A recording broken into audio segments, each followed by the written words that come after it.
Muy buenas tardes, amados hermanos. ¿Cómo están? Los saluda el pastor Quijano. Que Dios me los bendiga, especialmente en este momento en que vamos a entrar a la exposición del mensaje de esta tarde. Vamos a orar, vamos a la presencia de Dios. Que Dios los bendiga a cada uno de los que van a escuchar el consejo de este día. Que Dios bendiga a cada uno de ustedes por tomarse el tiempo para poder unificarnos en espíritu y recibir el consejo para nuestra alma. Amado Dios, gracias. Aquí estamos listos para que nos hables a través de tu palabra. Tu palabra ya está bendita, ya es bendecida, pero te ruego, oh Dios, que tu Espíritu Santo ministre a cada uno de nosotros conforme a nuestra necesidad, conforme a tu propósito. Y que esta palabra, oh Dios, no regrese vacía sin antes dejar huella en nosotros para que podamos compartirla con los demás. Enséñanos, instrúyenos, oh Dios. Estamos iniciando una nueva semana y necesitamos de tu consejo, necesitamos, oh Dios, de tu dirección. Gracias, Padre, en el nombre de Jesús. Amén. Bien, amados hermanos,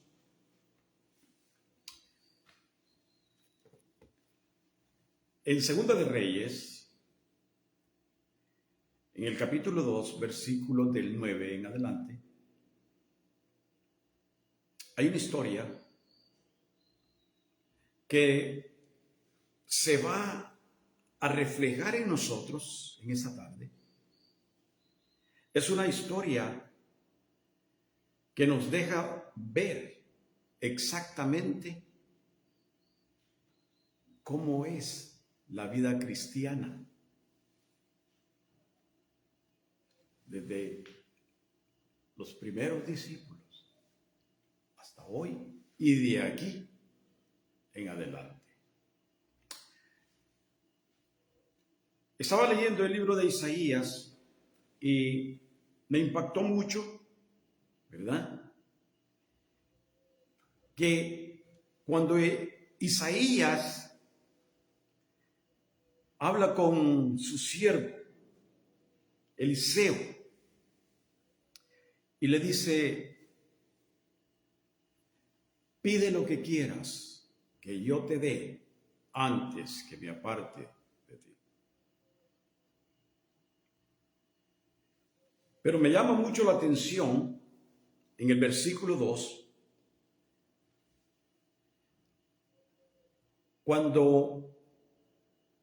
el versículo 9, cuando dice: cuando habían pasado, Elías dijo a Eliseo, fíjese, cuando habían pasado, ¿pasado por dónde?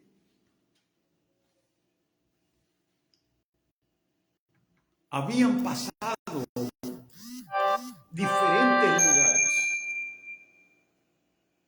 Pasaron por Gilgal, que significa oprobio. Pasaron por Betel, habían pasado por Betel, que significa casa de Dios. Pasaron por varios lugares, por Jericó, que significa descender, humillarse. Por eso dice, cuando habían pasado, o sea, de que esto nos da la pauta a nosotros, amados hermanos, que cuando Elías y Eliseo habían pasado por un proceso, es cuando Elías le dice a Eliseo, pide lo que quieras que yo haga por ti antes que yo sea quitado de ti. Y dijo Eliseo, te ruego que de una doble porción de tu espíritu sea sobre mí. Y Elías le dice, oye, ven acá, no te pides nada del cuerpo. Qué cosa más difícil la que pediste. Pero, dice, si me vieres cuando fuere quitado de ti, será hecho. Mas si no, no. Fíjese, vea usted este punto. Si me vieres cuando fuere quitado de ti, se te hará lo que pides. Si no, no. Pregunto, ¿cuál fue la clave o cuál es la clave para recibir lo que esperamos de Dios? ¿Cuál fue la clave que tenía que cumplir Eliseo para poder recibir de Elías lo que había pedido? No quitar la mirada de él, estar siempre al lado. Y vea cuán difícil habrá sido para Isaías, que vuelta que daba. Y Eliseo, Elías le dice, voy a la ciudad, vive Dios, que no te dejaré, me voy contigo. Oye muchacho, pero quédate ahí, si ya voy a regresar. No, no me voy a apartar de ti. Ahora se imagina usted cuando Elías tenía que ir al baño y Eliseo ahí. Pero la condición era, no apartar su mirada de Elías. Y dice, si me vieres. O sea que Eliseo, después de haber pasado por un proceso de subidas y bajadas, casi pierde la bendición, casi pierde lo que había pedido. ¿Por qué? ¿Sabe por qué? Porque dice la palabra, y aconteció que yendo ellos, hablando, he aquí un carro de fuego con caballos de fuego apartó a los dos. Y hay creyentes que hasta hoy en día usted les pregunta, ¿en qué subió Elías al cielo? Y ellos dicen, en un carro de fuego. No, Elías no subió en un carro de fuego. Elías subió en un torbellino, que es diferente, porque Dios vio de que Eliseo estaba tan pegado a Elías que dijo, no va a haber manera de que lo aparte del profeta. Entonces envía un carruaje de fuego y ese carruaje los apartó. Que Eliseo se quedó pasmado cuando vio esa gran maravilla y se concentró en el carro de fuego y quitó la mirada de Elías. Es por eso que la exclamación que dice, Dios mío, Padre mío, angustiado, en otras palabras está diciendo, pierdo la bendición, Padre mío, Padre, aquí estoy, porque quitó la mirada, se concentró en el carro de fuego y apartó la mirada de Elías. Y a Elías le dijo, si me vieres. Es interesante esto. O sea, amados hermanos, a donde yo los quiero llevar en esta tarde es de que nosotros tenemos que mantener nuestra mirada. ¿Hacia dónde vamos? Porque la vida cristiana es un proceso. Es un proceso y no podemos perder la bendición por descuidarnos. Porque Eliseo, por quitar la mirada de Elías, casi pierde lo que había pedido. ¿Por qué? Porque nuestra vida es un proceso, amados hermanos. Y una de las definiciones de proceso es la acción de ir hacia adelante. Proceso. Vamos en un proceso. Ir hacia adelante. Esto quiere decir, amados hermanos, de que la vida cristiana, la transmisión, hablando figuradamente, la transmisión que nosotros tenemos ensamblada, no trae reversa, aunque algunos hemos tratado de ponerle, de adaptarle, buscamos un mecánico chafa y que nos adapte una reversa en la transmisión original que Dios puso en nosotros, que esa transmisión solamente va hacia adelante, pero no tiene reversa. Y muchas veces los cristianos tratamos de adaptarle una transmisión que tenga reversa para luego caminar hacia atrás. Sí, la vida cristiana es un proceso. Debemos de ir siempre adelante. De hecho, usted recordará, usted que ha leído el Antiguo Testamento, recordará cuando Dios le llamó la atención a Moisés cuando le dice, ¿por qué clamas a mí?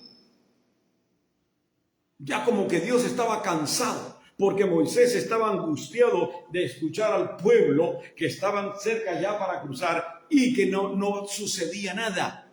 Entonces Moisés clama a Dios y Dios le reclama, no lo reclama, le amonesta porque le dice, ¿por qué clamas a mí? Di al pueblo de Israel que marchen, o sea, que continúen en el proceso y tú levanta la vara y divide las aguas. Porque en nuestra vida cristiana vamos a tener que pasar por muchos procesos, amados hermanos. Por eso la Biblia en Lucas 9:62 dice, nadie que poniendo la mano en el arado y mira hacia atrás es apto para el reino de Dios. Y Jesús lo dijo en Lucas. Acordaos de la mujer de Lot. ¿Qué pasó con la mujer de Lot? Que la intención de hacer esto perdió. Por eso dice el dicho, mal dicho, que de buenas intenciones está empedrado el camino al infierno. Porque el Señor dice, no podemos nosotros ver de dónde nos sacaron. Porque en Hebreos hay una pauta para usted y para mí. Porque nosotros no somos de los que retroceden para perdición, sino de los que tienen fe para preservación del alma. Usted y yo no podemos o no debemos retroceder en nuestra vida cristiana. Porque usted y yo tenemos y hemos sido llamados con un propósito. Hay una consigna. Tenemos una consigna. Usted como padre tiene una consigna. ¿Qué es una consigna?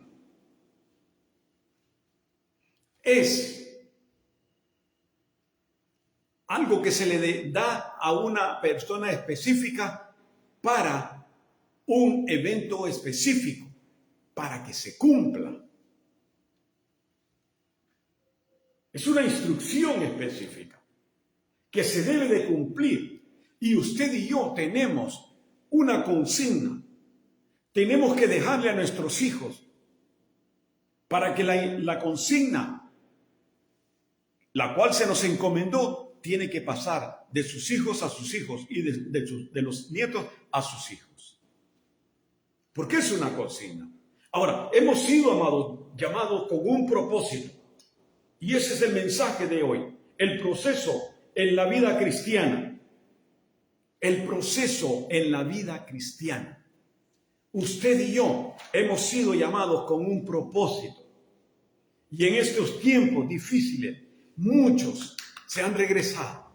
Otros que intentamos regresar a Egipto y nos fue mal. Escuche con atención. Aprenda de los errores de los demás. Escuche el consejo de los ancianos.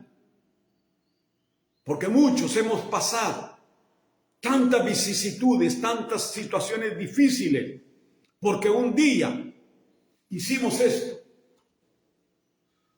y nos fue mal. ¿Qué? Muchos están regresando, han olvidado que tenemos que avanzar hacia adelante.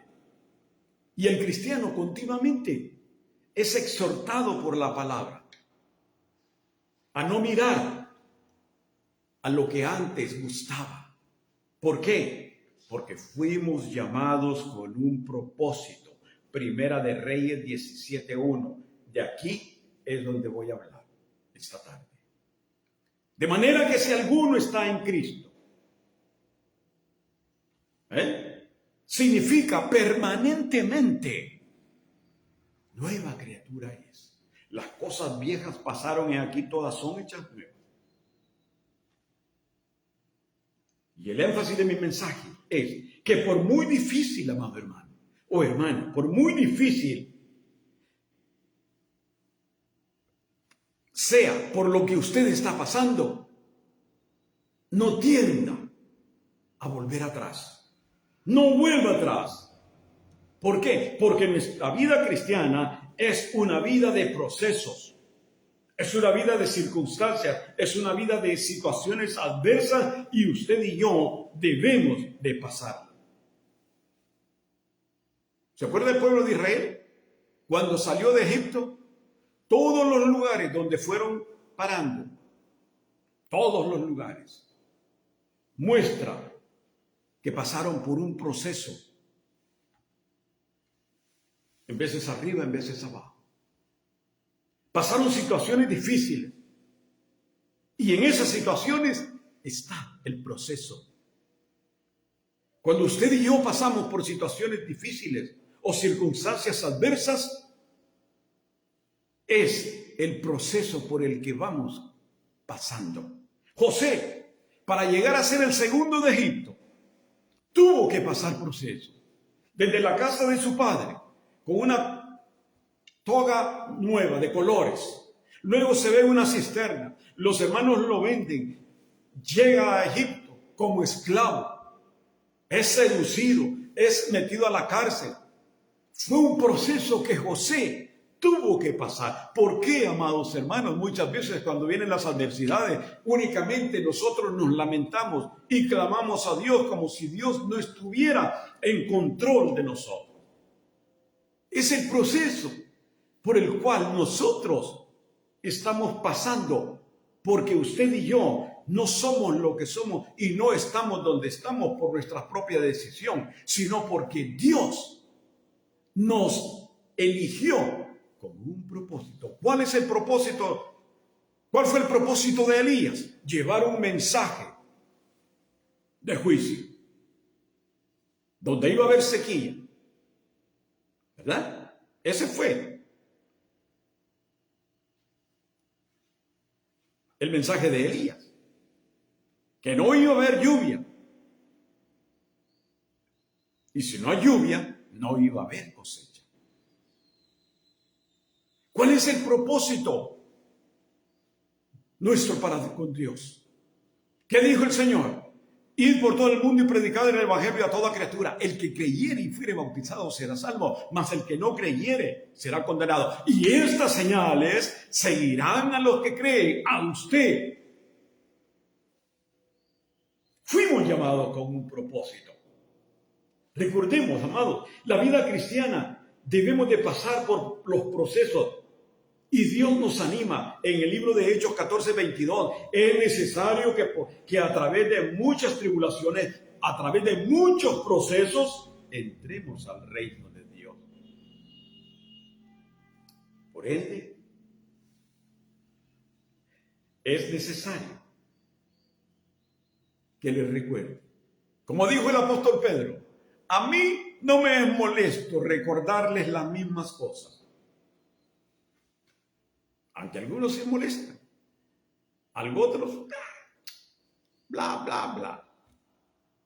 A mí no me es molesto recordarles lo que usted ya sabe. ¿Cierto? Porque usted y yo sabemos que vamos hacia una meta. Pero en esa meta, en el transcurso de llegar a esa meta, usted y yo vamos a pasar por procesos. Elías era un hombre elegido con el propósito, así como usted y yo. Porque repito, no somos ni estamos donde estamos por voluntad propia. No. Tenemos un propósito que cumplir para con Dios. Y Romanos 8:28 lo confirma. A los que aman a Dios, todas las cosas les ayudan a bien. ¿A quiénes? A los que conforme a su propósito son llamados. Y usted es uno de ellos. Hermana, usted es uno de ellos. Joven, tú eres uno de ellos. Dios te llamó no para hacer la solapa de su saco, sino para darte un propósito que tú y usted, amado hermano, tiene que cumplir por Dios y para Dios. Porque el propósito de Dios, déjeme decirle, se va a cumplir. Le guste o no le guste, le pese a quien le pese, esté de acuerdo, el diablo no esté de acuerdo, el propósito de Dios se va a cumplir. Y aunque el diablo nos quiera intimidar y traiga a la memoria, porque déjeme decirle, el diablo es puerco. El diablo trae a la memoria los hechos por los que usted pasó, las cosas que usted hizo. Trae a la memoria, ya te olvidaste de aquello que hiciste. No sos digno, no eres digno. Usted, hermano, usted no es digno de estar dirigiendo un servicio. Ya se le olvidó de años atrás lo que hizo. Porque ese es el trabajo de él, intimidarnos, ponernos a pensar para que nosotros desistamos en cumplir el propósito de Dios.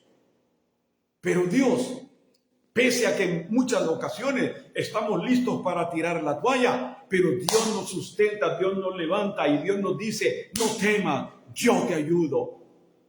Porque Dios quiere glorificarse en su vida a través del propósito o del cumplimiento del propósito que Él nos ha dado a cada uno de nosotros. ¿Cuál fue el propósito de Elías? Un mensaje de juicio. ¿Cuál es el propósito nuestro? Un mensaje de salvación y vida eterna. ¿Cómo la ven? Los ángeles quisieran estar en nuestras sandalias e ir ellos a predicar el evangelio de Jesucristo. Pero no se les concedió porque Dios nos dio el privilegio a nosotros de ser el portavoz para su gloria. Tenemos un mensaje de salvación y tenemos que impartirlo sin importar el nivel del proceso en el que nosotros estemos pasando. Y para eso nosotros necesitamos estar firmes y debemos, la segunda cosa, aprender a depender del proveedor y no de la provisión. Primera de Reyes 17:9. Cuando Dios le dice a Elías, ya Elías había pasado por ese proceso. ¿Se acuerda?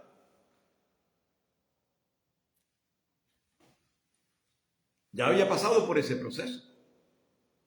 Que fue azorado por Jezabel. Tuvo que huir. Y Dios le mandó a los cuervos y le dijo, quédate en esa cueva. No te preocupes. Yo me voy a preocupar de proveerte los alimentos. Porque Dios siempre envía cuervos.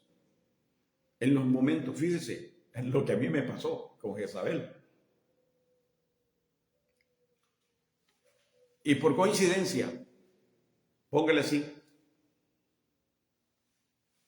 los que me ayudaron, los que me mandaban de un lado para otro, los que estuvieron buscándome al lugar donde me quedara, donde estuvieron apoyándome con comida, con agua, con refresco, todos son negritos. Y siempre les recuerdo, gracias a usted, gracias a Dios y gracias a usted, que Dios lo usó como el cuervo que sustentó a Elías. Dios cumple cuando nosotros confiamos y dependemos de Él. Porque cuando, vea,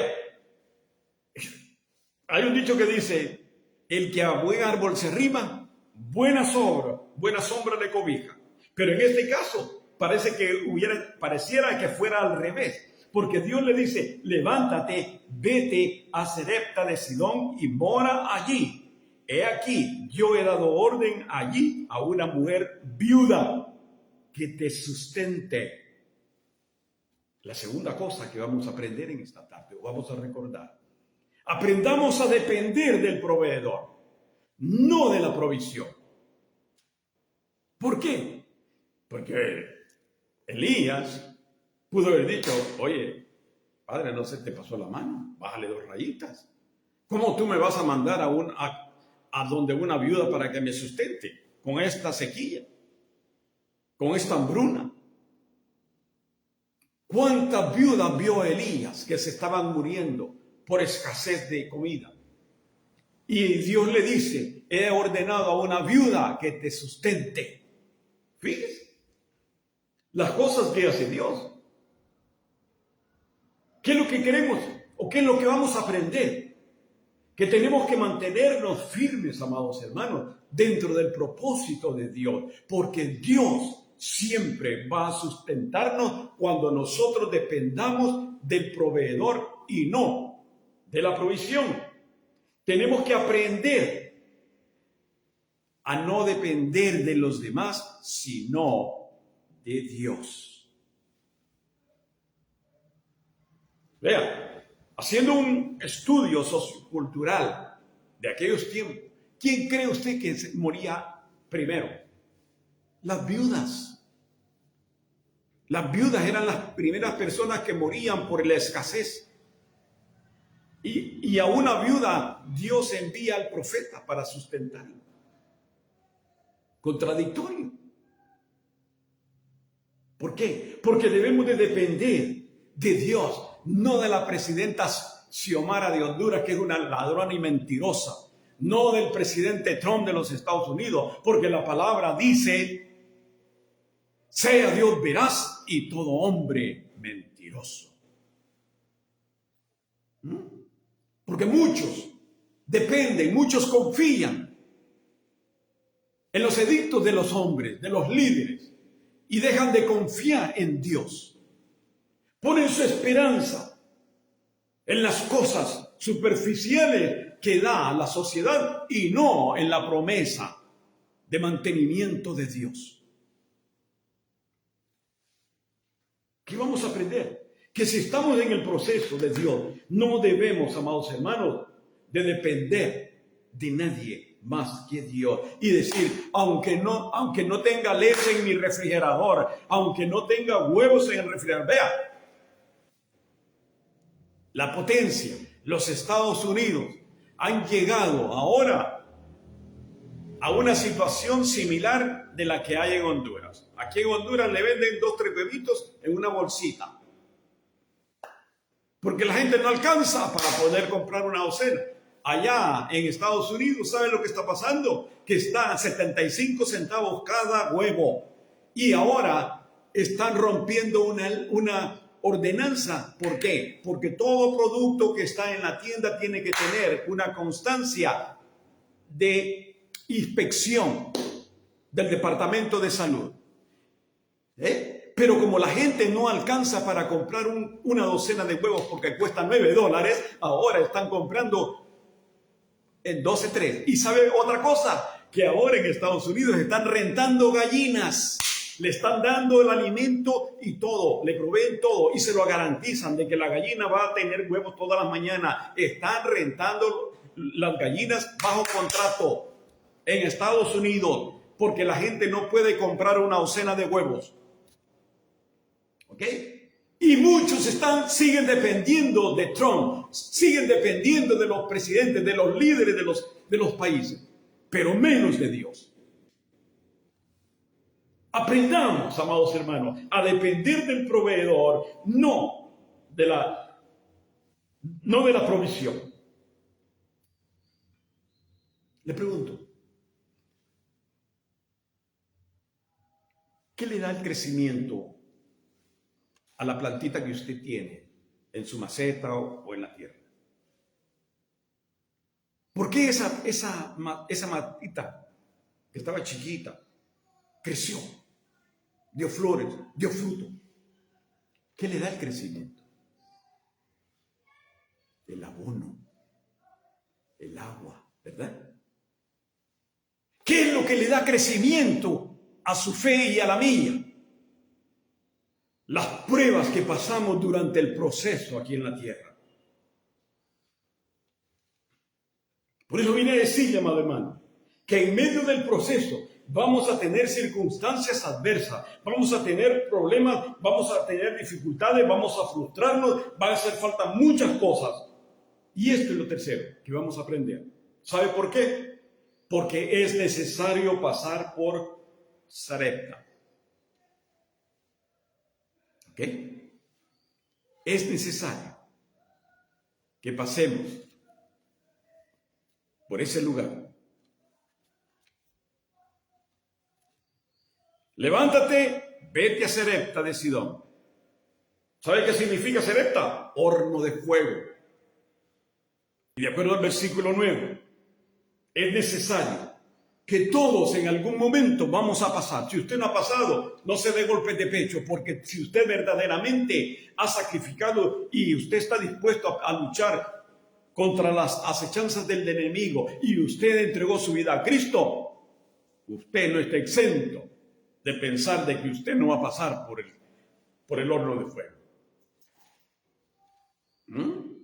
Todos en algún momento pasamos por pruebas. Todos en algún momento pasamos por vicisitudes, por frustraciones, por tristezas, por dolores, por amargura, por desaliento, por desánimo. ¿Por qué? Porque ese es el horno de fuego por el cual usted y yo necesitamos pasar para que Dios se glorifique en nosotros. Los grandes líderes tuvieron que pasar por ese horno de fuego. Abraham, cuando Dios le dijo, desgóllame a tu hijo, fue un golpe duro. Fue un golpe duro. Porque era esperanza contra esperanza.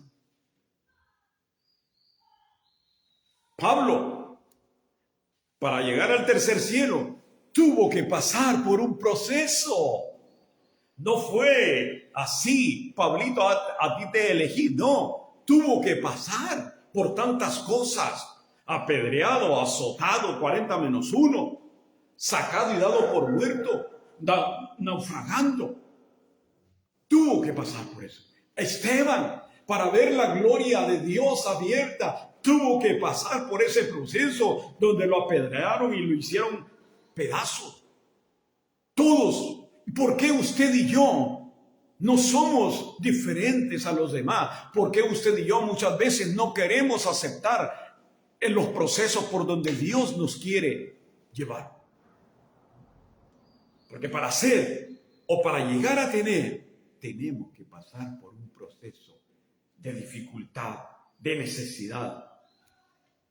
¿Se acuerda de los 3 hebreos? Sadrac, Mesach y Abednego. Cuando los metieron al horno de fuego, ¿qué fue lo único que se quemó? Dice que ni los cabellos que agarran fuego así se les quemaron. Lo que se quemaron eran únicamente las ataduras que les estorbaban. Fue todo lo que se quemó. ¿Qué le quiero decir con esto? Que nuestra fe, como el oro, tiene que ser probada. Dios metió a Elías, lo probó, lo formó para ser elevado al cielo, pero pasó por un proceso. Dios quiere que usted y yo también, amados hermanos, porque cuando Elías fue preparado y capacitado, pero después Dios se glorificó, que cuando lo preparó en el capítulo 17 y lo usa en el capítulo 18, cuando le corta la cabeza a los 400 sacerdotes de Baal. Entonces el pueblo volvió a Dios, porque vieron que Dios se había glorificado en el profeta. Y el profeta les llevó un mensaje, y entonces lo creyeron. Amados hermanos, Romanos 5:3 dice, sino también nos gloriamos en las tribulaciones, sabiendo que la tribulación produce paciencia y la paciencia prueba y la prueba esperanza. Necesitamos, amados hermanos, resistir para no volver atrás. Porque nuestra vida cristiana tiene un proceso, y el proceso es seguir siempre hacia adelante, sin temor, porque Dios está con nosotros. Vamos a recopilar. Fuimos llamados con un propósito, usted y yo. Tenemos que aprender a depender del proveedor y no de la provisión. Y tenemos que estar conscientes que para ser purificados tenemos que entrar por el horno de fuego. A los 3 hebreos les estorbaban las ataduras de sus manos. ¿Qué nos estorba a nosotros, hermano? ¿Qué le estorba a usted? ¿Qué me estorba a mí? ¿Qué cosas hay en mí que están estorbando para que Dios se glorifique y se manifieste a través de mí? ¿Qué están? ¿Cuáles son esas cosas? Por eso es que necesitamos entrar por el horno de fuego, porque en el horno de fuego vamos a ser purificados, vamos a ser templados, que así, puestos en el crisol, vamos a resistir. Recuerde que el oro, entre más fuego, más templado es, más brillo sale de él. Y eso es lo que Dios quiere hacer en esta tarde con nosotros. Que nosotros, aquellas cosas que están estorbándonos en nuestra vida espiritual, que nosotros entremos con satisfacción y con gusto y que glorifiquemos el nombre de Dios, porque en el horno de fuego usted y yo vamos a ser purificados y vamos a romper aquellas cosas que están estorbando en nuestra vida. Y después del proceso, Dios nos va a usar esta semana. Piense, ¿qué hay en usted que le está estorbando? Desechemos su carácter, su manera de ser, lo que hay en su corazón. Entreguémoselo a Dios. Entremos por el horno de fuego y salgamos radiantes de la presencia de Dios. La vida cristiana es un proceso que lleva una consigna, siempre adelante. Quédese con ese pensamiento. Vamos a orar. Amado Dios, gracias Señor. Tu palabra ha sido enviada. Te ruego en esta tarde, Señor, que tu Espíritu Santo la entregue y que abramos nuestro corazón, nuestra mente, nuestra alma, para que el consejo de tu palabra permanezca en nosotros. En que tenemos que pasar por ese proceso, tenemos que pasar por esas situaciones adversas que muchas veces, oh Dios, nos desmoralizan, nos entristecen, adolecen nuestra alma, pero que es necesario porque tú quieres que te sirvamos. Pero para hacerlo, tenemos que ser templados en el fuego. Padre, pongo en tus manos a cada uno de los que van a escuchar el mensaje, para que tú bendigas, oh Dios, la casa de cada uno de ellos, la familia. Especialmente, Señor, te pido por mi hermana Ana, te ruego por su hermana, Señor, allá en Texas, por sus hijos, por sus nietos, por sus bisnietos, por sus tataranietos. Bendícelos. 3ª y 4ª generación. Dale fuerzas. Dale el aliento que tu hija necesita. Y ayúdala, mi Dios, a que se mantenga siendo una guerrera en pos de ti, velando siempre por los de su casa. Bendice su salud, bendice su casa, bendice su trabajo y guárdala, mi Dios. Bendice, oh Dios, a tu hija allá en Canadá, Señor, para que ella, oh Dios, pueda seguir administrando la vida de sus hijos, para que tú le des la sabiduría, la gracia, la templanza, para que pueda instruir a sus hijos constantemente, recordándoles lo que tienen que hacer. Pero bendice su salud. Dale fuerza, Señor, y ayúdala a que continúe cargando la cruz que tú le diste. no la cruz ajena, no la cruz del vecino, no la cruz de los demás, no la cruz de sus hijos, que cargue la cruz que tú le diste, porque al final del camino se dará cuenta que la cruz que tú le diste es más liviana que la cruz de los demás. Pero bendícela, fortalécele, Señor, espiritualmente. Bendice, oh Dios, a la familia Godoy. Bendice a sus hijos, bendice a mi hermano José, a mi hermana Rosa. Bendícelos y guárdalos, Señor. Padre, en tus manos encomiendo mi vida, mi casa, y encomiendo, oh Dios, a tu hija. Tú sabes qué hacer y tú sabes lo que vas a hacer. Tú sabes lo que está tramando. Pero se reprende, oh Dios, al devorador de la paz, al devorador de la tranquilidad, porque es el que está alimentando ese sed de intransigencia en ella. Pero en tus manos está. Y sea reprendido todo pensamiento, toda cizaña, todo pensamiento por el cual ella quiere caminar. Bendice, Señor, a cada uno de nuestra familia. Danos un atardecer hermoso y que emprendamos, oh Dios, nuestra vida en esta semana, en ese proceso, dispuestos a entrar por el horno de fuego para que tú nos purifiques y para que tú te glorifiques después del proceso que tengamos. Gracias te doy en el nombre de Cristo Jesús. Amén. Que Dios los bendiga, amados hermanos.